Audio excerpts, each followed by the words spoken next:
What up, y'all? It's your man Abuamerican, back behind the flower background. Check it out. I just want to make this quick video um, about Trump and Muslims and the Muslim ban and all this stuff. And believe it or not, I think this is a good thing. And I'm going to qualify this, I'm going to quantify it, and I'm going to explain why. First and foremost, we understand that Muslims, non-Muslims, this is going to be news for you. But for Muslims, they should notice that it's not permissible for a Muslim to leave a Muslim country for a non-Muslim one. Now, of course, people like me who were born out here in the West, the situation is slightly different, But for people who were born and raised with passports and whatnot, and families that are from Muslim countries, it's not really permissible for them to come out here and live in the West. There's multiple reasons given where you can actually like come out to the West. I think it was like dawah, which is calling people to Islam, prophesizing, I think was they call it, medical treatment and study, and then you're supposed to return to your home country. It's not a permanent thing. You're not allowed to just come out here and live out here. So that's the first thing. Trump has actually stopped Muslims from making hijrah to the West, which is not possible. It's like an oxymoron, hijrah to the West. There is no such thing. So, that's the first thing. He's like slowing them down because people now have to give pause and like, whoa, hold on, what's going on out there? Next, look at what's happened. Now, when you look at the Muslim world and the third world in general, we have a brain drain going on.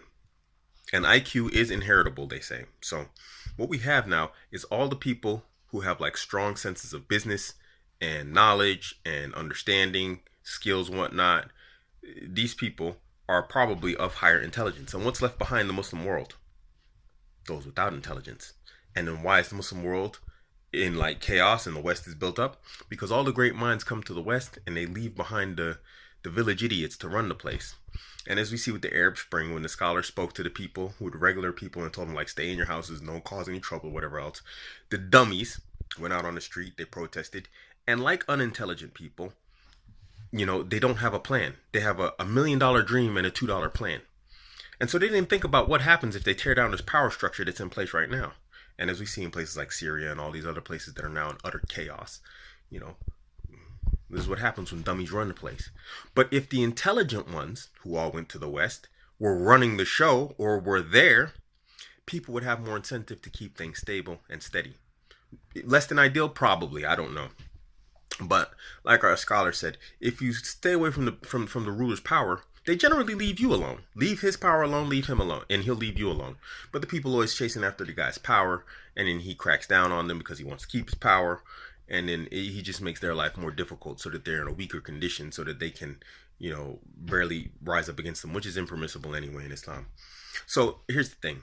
If all those intelligent people are forced to stay in their country or go back to it, what happens? They bring their entire business experience, acumen, and knowledge with them. And then they build up again. And then people have an incentive to make sure stability stays in place, because now a guy's got a job or money, money. He wants to get his girl, he wants to get his house, he wants to get a car. That requires stability. Even the village idiot who's out protesting right now, if he had like stable income, he'd be like, you know what? I don't know, this is a good idea, man. I'm making like $18 an hour, man. I don't know. We burn this place down, what's gonna happen? So economic stability brings societal stability. And that's just real talk, Let economic instability come to Europe and watch what happens. What are the world wars based upon? Economic instability, especially when we look at like Germany, in the, both world wars. So, there's a little bit more nuance than that, but, especially towards the Second World War, it was all about like the economy. So it's the same thing in the Arab Muslim world. All the intelligent people who can provide plans, systems, both short and long term, have left, and they're building up the West. And they built up the West. And the West has been appreciative of these individuals and the work they've put in. And believe it or not, a lot of these foreigners, these brown people, they have put in a lot of work and effort towards making the West, what it is. Maybe not entirely, but they have done their share of the work, a lot of them. If you go to London, look at most of the businesses. A lot of the successful businesses, what are they run by? Pakistanis, Indians, Bengalis, these are people, and a lot of them are Muslim. London is like almost a Muslim city, dude. So, if you were to send those people back, do you think they'd all of a sudden become village idiots? No, they'd be the same smart people. They'd be those same people who are driven by business, by their ideology of work ethic, and whatnot, that ideology of hard work and, intelligent making moves, in a planned and coordinated way, and they bring that back to their home country. But it should have never left. And that's my point. So Trump sending these people out and not letting them back in, that's a good thing. Because think about it. Most of these people are from the developing or third world, right? And they're coming to the West. So that already tells you that they have access to a higher amount of resources than the average person in their country does.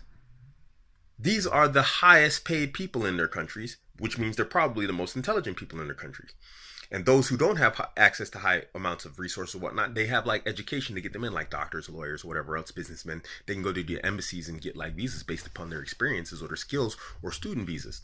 These are, no matter how you look at it, intelligent people who understand multiple languages in order to fill out applications and visas and whatnot to get, to other countries. And the dummies, what do? They get on boats and die in the Mediterranean. I think it's good. A reverse brain drain. Put all those knowledgeable people back. Kick them out. I think it's a good thing. You might think it's bad, but I think it's good. It'll be good. It'll create like a renaissance of the Muslim world. And that's what they need. I'm not saying anything in terms of like, messing with power and rulership. That's not permissible. That's not what I'm talking about.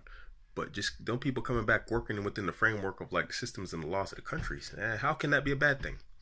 I don't know. Agree, disagree. Let me know what you think. This is my humble opinion. It's your man, Abuamerican. Catch me on Instagram, Twitter, and Facebook. All that Abuamerican. I'm out.